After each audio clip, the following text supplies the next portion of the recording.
नमस्कार, स्वागत है आपका हमारे चैनल एग्ज़ाम चीट शीट में, जहां हम आपको अलग-अलग चैप्टर्स लेकर आते हैं जो कॉम्पिटिटिव एग्ज़ाम्स में जिनके क्वेश्चंस आपको मिलते हैं। तो आज हमारा टॉपिक है टाइम, स्पीड और डिस्टेंस, यानी कि समय, चाल और दूरी। ठीक है? तो इसको समझने के लिए सबसे पहले जो इस चैप्टर में फ़ॉर्मूले यूज़्ड होते हैं, उनको हम समझ लेते हैं। बेसिक फ़ॉर्मूले जो हम आगे यूज़ करेंगे क्वेश्चंस में, ताकि कोई दिक्कत ना हो हमें समझने में। ठीक है? तो इसका एक फ़ॉर्मूला सबसे मेन फ़ॉर्मूला जो होता है वो होता है speed is equal to distance upon time, यानी चाल बराबर दूरी बटे समय।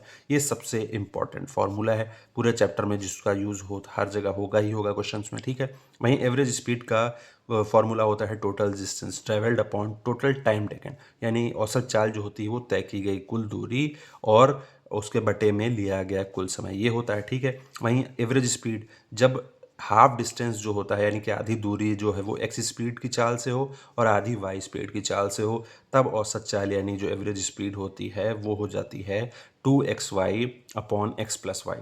ठीक है? जब आधी दूरी एक्स स्पीड से हो और आधी दूरी वाई स्पीड से हो, इस बात को याद रखेंगे। ठीक है? वहीं रिलेटिव स्पीड का फॉर्मूला होता है जब दो ट्रेन्स जो होती हैं वो अपोजिट डायरेक्शन में आती हैं, तो रिलेटिव स्पीड जो होती है यानी सापेक्ष गति जो होती है वो जुड़ जाती है। ठीक है? यानी कि एक ट्रेन इधर से आ रही है, एक ट्रेन इधर से आ रही है, तो सापेक्ष गति जो होगी वो जुड़ जाएगी। इसकी एक्स है, इसकी वाई है, तो ये दोनों जुड़ जाएंगी। ठीक है? ये चीज़ होती है। और एक दूसरे को पार करने में जो लगा हुआ समय जो हो जाता है वो हो जाता है L1 plus L2 upon X plus Y. यहाँ पर एक्स और वाई जो है वो स्पीड्स हैं, L1 L2 जो है वो ट्रेन्स की लंबाई है। ठीक है? ये फॉर्मूला हो गया। अब यही चीज़ होती है जब ट्रेन एक ही डायरेक्शन में मूव कर रही हूँ, तब जो रिलेटिव स्पीड हो जाती है वो एक्स माइनस वाई हो जाती है। ठीक है? और टाइम जो हो जाता है वो हो जाता है L1 plus L2 upon X minus Y. ठीक है? सापेक्ष गति जिसको हम बोलते हैं एक्स माइनस वाई हो जाती है, और पार करने में जो लगता है समय वो जो है L1 plus L2 upon X minus Y हो जाता है। ठीक है? अब एक चीज़ और जो सबसे ज़्यादा यूज़ होती है वो होती है किलोमीटर पर आवर को मीटर पर सेकंड में, और मीटर पर सेकंड को किलोमीटर पर आवर में चेंज करना। ठीक है? तो किलोमीटर पर आवर को मीटर पर सेकंड में चेंज करने के लिए हम 5/18 से मल्टीप्लाई करते हैं, और मीटर पर सेकंड को किलोमीटर पर आवर में चेंज करने के लिए जो है वो हम 18/5 से मल्टीप्लाई करते हैं। तो ये चीज़ें सीधे सीधे आपको याद रखनी है, जो हम सीधे सीधे क्वेश्चंस में यूज़ करेंगे, और देखेंगे कि कैसे आंसर्स जो हैं वो मिनटों में जो है वो सॉल्व हो जाते हैं। तो चलिए शुरू करते हैं आज के हमारे क्वेश्चंस। तो सबसे पहला हमें क्वेश्चन दे रखा है जो हमें एसएससी सीजीएल, एसएससी जीडी और यूपी कांस्टेबल जैसे एग्जाम्स में जो है वो इस चैप्टर से मिल ही जाता है। ठीक है? तो क्वेश्चन दे रखा है कि एक रेस में 100 बाइकें हैं जिनमें पीली और हरी बाइकें शामिल हैं। सभी बाइकों की जो औसत गति है वो 35 किलोमीटर पर आवर है। पीली बाइकों की औसत गति 55 किलोमीटर पर आवर है और हरी बाइकों की औसत गति 30 किलोमीटर पर आवर है। इसमें से कितनी बाइकें हरी हैं, ये चीज़ हमें बतानी है। In a race there are 100 bikes consisting of yellow and green bikes. ठीक है? The average speed of all the bikes is 35 kilometre per hour. The average speed of the yellow bikes is 55 kilometre per hour, and the average speed of the green bikes is 30 kilometre per hour. How many of the bikes are green? ठीक है? ये एक तरीके से average का भी सवाल हम इसको बोल सकते हैं। ठीक है? तो चलिए सॉल्व करते हैं इसको। तो हमें दे रखा है, सबसे पहले हम मान लेते हैं कि जो हरी बाइकों की जो नंबर है वो, जो पीली बाइकों का नंबर है वो, जो येलो बाइक्स हैं, ठीक है, येलो बाइक्स जो हैं वो एक्स हैं। ठीक है? ग्रीन बाइक्स जो हैं वो वाई है, उनका नंबर वाई है। ठीक है? तो इस चीज़ से हम सॉल्व करेंगे। तो टोटल बाइक्स हमें कितनी दे रखी हैं? 100, यानी कि येलो प्लस ग्रीन यानी कि एक्स और प्लस वाई जो दे रखा है वो हमें 100 दे रखा है। टोटल बाइक्स क्योंकि 100 है तो उसी से हम इस चीज़ को सॉल्व करेंगे। ठीक है? अब हमें कह रहा है कि सभी बाइकों की औसत गति 35 किलोमीटर पर आवर है। ठीक है? तो इसको एवरेज वाले फॉर्मूले से भी जब अगर हम सॉल्व करते हैं तो हम देखते हैं कि टोटल 100 बाइक्स हैं।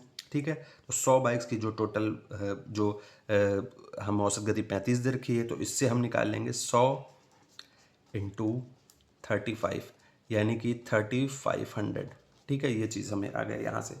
100 बाइक्स हैं, 35 उनकी एवरेज स्पीड है, तो 3500 यहाँ से वैल्यू आ गई। ठीक है? हमें बोल रहा है कि जो पीली बाइक है उनकी औसत जो है वो 55 किलोमीटर पर आवर है। पीली बाइक की हमने क्या ली, येलो बाइक यानी पीली बाइक की हमने क्या ली, एक्स ली हैं, तो यानी कि एक्स इंटू 55, यानी कि 55x, ये चीज़ हो गई। इसी तरीके से हम ग्रीन बाइक्स का निकाल लेंगे। ग्रीन बाइक्स हमारे पास जो एवरेज स्पीड है 30 है, तो y इंटू 30, ये चीज़ हो गई 30y।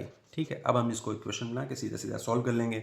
ये हमारी पहली इक्वेशन, हम इसको मान लेते हैं। दूसरी इक्वेशन हमारी हो जाएगी 55x plus 30y is equal to हमारा जो है वो 3500, ये चीज़ हो गई। ठीक है, अब हम इसको सॉल्व कर लेते हैं। दो इक्वेशन बन गई हैं, पहली और दूसरी को जब हम सॉल्व करेंगे, ठीक है, और जब घटाएंगे तो यहाँ हम देखेंगे 55x है। हमें चाहिए ग्रीन बाय एक्स, तो सीधा सीधा हम ऐसा सॉल्व करें कि ग्रीन यहाँ से y जो है वो हमें मिल जाए, x जो हमें रिमूव हो जाए, तो हमें ग्रीन बाय एक्स सीधा सीधा मिल जाएंगी, हमें बाकी कुछ सॉल्व करने की ज़रूरत नहीं पड़ेगी।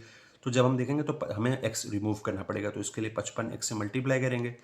तो 55x से जब मल्टीप्लाई करेंगे तो 55x plus 55y is equal to 5500 हो जाएगा। ये सीधा सीधा हो गया। ठीक है, अब इन दोनों इक्वेशंस को सॉल्व करेंगे। जब इनको सॉल्व करेंगे तो ये चीज़ जो है माइनस होके ये कट जाएगी। यहाँ से जब हम इसको घटाएंगे तो 25y और 5500 में से 3500 को घटाएंगे तो 2000। ठीक है, अब हम इसको जब सॉल्व करेंगे तो 25 8 ज़ा 200 और ये ज़ीरो यहाँ से आ गया। y हमारा जो है वो 80 आ गया। ठीक है, यही हमारा आंसर हो गया है।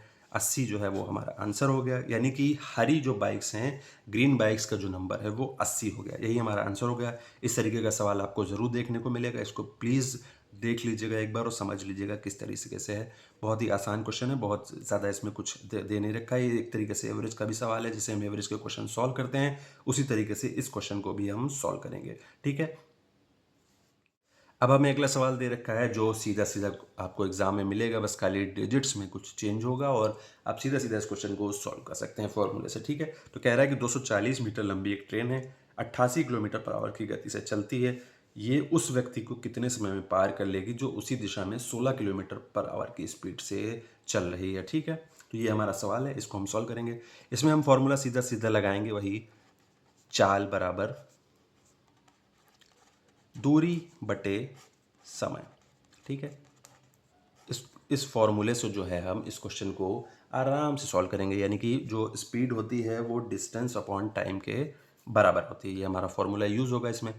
ठीक है, अब एक चीज़ इसमें ध्यान रखने वाली है, इसमें बोल रहा है कि जो व्यक्ति है वो ट्रेन जिस दिशा में चल रही है, मान लेते हैं इस दिशा में चल रही है, तो आदमी भी इसी दिशा में जो है वो दौड़ रहा है। तो सापेक्ष गति यानी रिलेटिव स्पीड जो आ जाएगी, मैंने अभी फॉर्मूले जो शुरू में वीडियो में बताया था, तो स्पीड जो होती है वो सेम डायरेक्शन में जब ट्रेन के कोई आदमी या ऑब्जेक्ट मूव करता है, ठीक है, तो स्पीड्स में जो है वो घट जाती हैं। यानी कि अगर कोई ट्रेन x की स्पीड से चले और आदमी y की स्पीड से दौड़ रहा है तो x माइनस वाई हो जाएगा, जो रिलेटिव स्पीड है, जो सापेक्ष गति जिसको हम बोलते हैं हिंदी में। ठीक है, तो ये चीज़ आपको ध्यान रखनी है। तो इसमें यही वही चीज़ हम यूज़ करेंगे। इसमें कह रहा है कि 88 किलोमीटर पर आवर की स्पीड से ट्रेन चल रही है, 16 किलोमीटर पर आवर की स्पीड से जो है वो आदमी दौड़ रहा है, सेम दिशा में दौड़ रहा है। तो हमारा ये 88 माइनस 16 हो जाएगी, ये चाल हो जाएगी। दूरी क्या कह रहा है, दूरी वही चीज़ होगी जो ट्रेन है। ठीक है, आदमी की जो हम लंबाई, जो मनुष्य जो इंसान होता है उसकी जो इन चैप्टर्स में जो लेंथ लेते हैं, जैसे कि अगर कोई प्लेटफॉर्म दे रखा होता तो उसकी जो लेंथ है वो हम ऐड करते, लेकिन यहाँ पे प्लेटफॉर्म नहीं दे रखा है, आदमी दे रखा है। आदमी की जो टोटल जो लेंथ होती है उसको हम शून्य मानते हैं, तो उस हिसाब से जो दूरी होगी, जो ट्रेन की दूरी है, जो लंबाई है, वही जो हमारी दूरी हो जाएगी। ठीक है, हमें यही चीज़ निकालना है कि समय क्या है। समय को हम मान लेते हैं x। ठीक है, x मान लिया तो ये 72 हो गया, यहाँ 240 हो गया। लेकिन एक चीज़ हमें ध्यान रखनी है, लेंथ जो दे रखी है वो मीटर में दे रखी है, लेकिन स्पीड जो है हमारी 72 किलोमीटर पर आवर, ये किलोमीटर पर आवर में है। तो इसको हम मीटर पर सेकंड में चेंज करने के लिए क्या करेंगे, 5/18 से मल्टीप्लाई कर देंगे। 18 4 ज़ा 72, ये हमारा जो आ जाएगा वो 20 मीटर पर सेकंड आ जाएगा। ठीक है, तो अब यही 20 जो है वो हम रख देंगे। 20 is equal to 240 upon X. 0 से 0 काट देंगे, 2 से 24 काट देंगे, तो x की वैल्यू जो आ गई है वो 12 सेकेंड आ गई है। ठीक है, यही हमारा आंसर हो गया। बहुत ही आसान क्वेश्चन है, इसको आप अगर समझ लेंगे फॉर्मूला यूज़ करके तो बहुत ही आप चंद सेकंड में, ये तो मैं बता रहा हूँ इसलिए ज़्यादा टाइम लग रहा है, वरना कुछ सेकंड्स के ही ये सवाल हैं, इनको सॉल्व करेंगे आप, बड़ा मज़ा आएगा। आप इस तरीके के 2-3 क्वेश्चन अगर सॉल्व कर लेते हैं, ठीक है, तो आपका कॉन्फिडेंस जो होगा वो 7वें आसमान पर पहुंच जाएगा और इस तरह के क्वेश्चन आप कहीं भी देखेंगे सेकंड्स में सॉल्व कर लेंगे। तो यही हमारा आंसर हो गया। अब हमें अगला सवाल दे रखा है, इस तरीके का सवाल पिछली बार आया था और उम्मीद है कि इस साल भी इस तरीके के सवाल जो एसएससी है वो पूछेगा कहीं ना कहीं, या यूपी कांस्टेबल में पूछा जा सकता है इसमें कह रहा है कि 500 मीटर की एक गोलाकार दौड़ में ए और बी एक ही बिंदु से और एक ही समय पर 36 किलोमीटर पर आवर और 45 किलोमीटर पर आवर की गति से एक ही दिशा में दौड़ना शुरू करते हैं। कितनी देर बाद वो ट्रैक पर पहली बार फिर से मिलेंगे? इसमें जो कॉन्सेप्ट लगेगा वो ट्रेन वाला ही है। अगर दो आदमी सेम डायरेक्शन में दौड़ रहे हैं डिफरेंट स्पीड से, तो उनकी जो रिलेटिव स्पीड होती है उसमें माइनस हो जाता है, उनकी रिलेटिव स्पीड घट जाती हैं। यही चीज़ जो है वो फॉर्मूले में मैंने बताया था और जो पिछले सवाल में यूज़ किया है वो भी चीज़ है।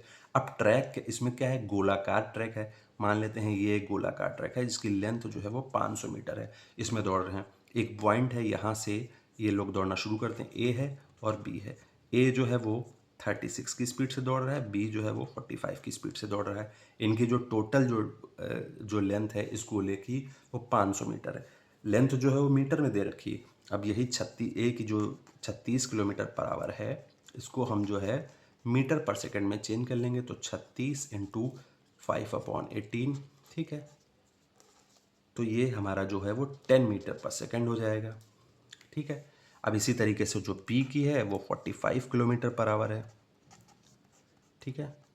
45 इंटू 5/18, 9 से अब इसको डिवाइड करेंगे तो 9 2 ज़ा 18, 9 5 ज़ा 45। अब ये 25/2 मीटर पर सेकंड, ये दोनों की जो है वो स्पीड मिल गई है, ए और बी की अलग अलग, ठीक है।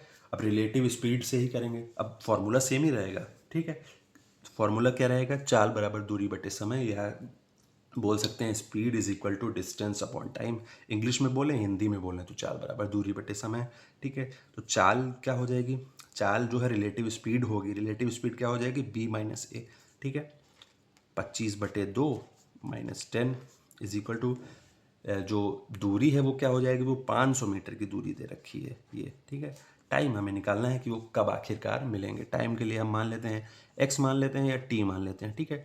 टी हमने टाइम मान लिया है, ठीक है। अब इसको जब सॉल्व करेंगे तो ये चीज़ यहाँ से सॉल्व करने पे आएगी 25 माइनस 20/2, यानी कि 5/2, और यहाँ पे है 500/t। जब इसको हम सॉल्व करेंगे तो ये 100 टाइम्स, तो टी की वैल्यू क्या आ गई, टी की वैल्यू आ गई 200 सेकेंड्स। यही हमारा आंसर हो गया। मैं कह रहा हूँ कि अगर आप एक बार इस चीज़ को समझ लेंगे कि फॉर्मूले में कैसे यूज़ करना है, और जो जो बेसिक बेसिक चीज़ें होती हैं, जैसे 36 को किलोमीटर पर आवर है, इसको मीटर पर सेकंड में ज़रूर चेंज करेंगे। बच्चे गलती यही करते हैं कि इन चीज़ों को चेंज नहीं करते यूनिट को, फिर वो कहीं ना कहीं फंस जाते हैं, फिर उनको लगता है कि सवाल जो है वो गलत सॉल्व हो रहा है। जिस चीज़ में दे रखा हो, जो हमारा यूनिट दे रखी हो, जैसे मीटर में दे रखी है तो मीटर पर सेकंड में करेंगे, ठीक है। या फिर आप इसको इस तरीके से भी कर सकते हैं, ये किलोमीटर पर आवर में दे रखा है, यहाँ पे जो आप दे रखे हैं ये हम जो है किलोमीटर में बस कन्वर्ट कर लें, ठीक है। फिर जो हमारा आंसर आएगा वो जो है वो आवर में आएगा, क्योंकि यहाँ पे आवर है, फिर आवर को हम फिर सेकंड में चेंज करेंगे। इससे बढ़िया हम सीधे सीधे जो है पहले ही चेंज कर लें, तो हमें बाद में कुछ भी चेंज करने की ज़रूरत नहीं पड़ेगी। इस तरीके के सवाल आने लगे हैं, अब एग्ज़ाम में आते हैं, हर बार आपको मिलते हैं, तो प्लीज़ इस सवाल को ज़रूर देख लीजिएगा। इस तरीके से आप सेकेंड्स में सॉल्व कर सकेंगे, क्योंकि मैं समझा रहा हूँ इसलिए ज़्यादा टाइम लग रहा है, लेकिन आप प्रैक्टिस करेंगे तो आप देखेंगे कि आप खुद ही इन सवालों को सेकेंड्स में सॉल्व कर लेंगे। अब हमें अगला सवाल दे रखा है इसी तरीके का, ठीक है।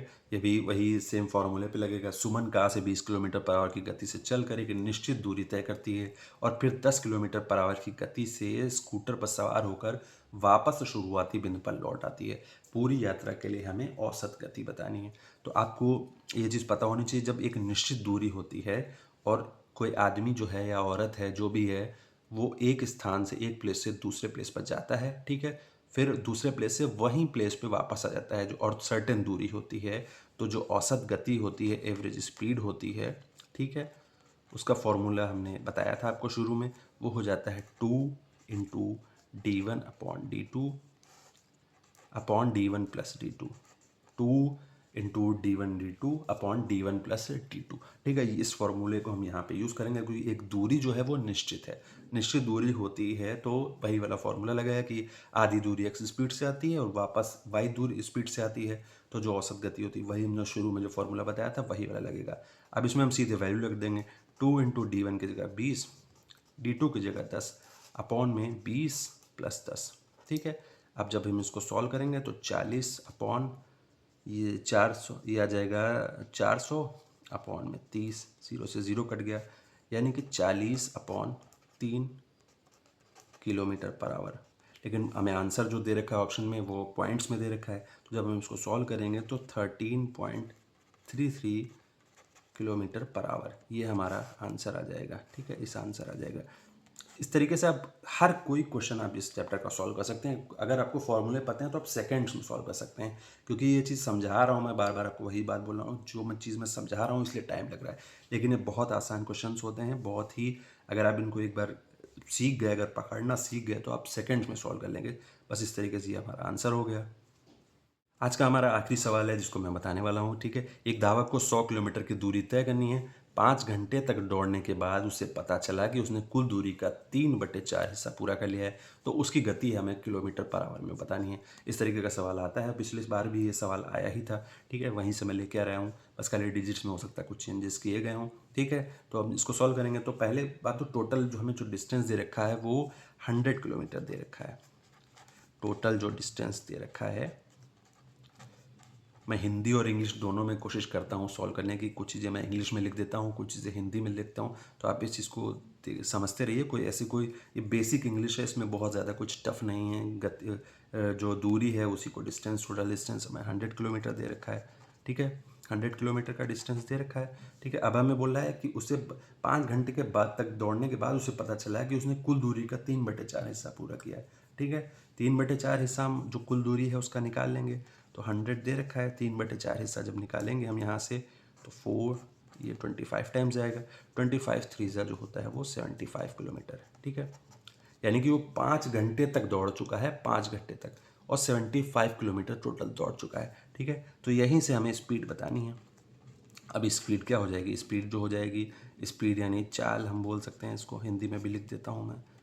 ठीक है, दूरी, दूरी क्या हो गई, यही हमारा 3-4 जो चल चुका है, दूरी वो 75 किलोमीटर हो गई। ठीक है, टाइम कितना, 5 घंटे तक वो दौड़ा है, तो सीधे सीधे रख देंगे। ठीक है, तो यहाँ से हम सॉल्व करेंगे 15 टाइम्स, तो 15 किलोमीटर पर आवर ये हमारी जो है वो स्पीड आ गई है। यही हमारा आंसर हो गया। ठीक है, यही इस सवाल को सेकंड्स में ही आप सॉल्व कर लेंगे। अगर आपको आता है तो आप सेकंड्स में ही सॉल्व कर लेंगे।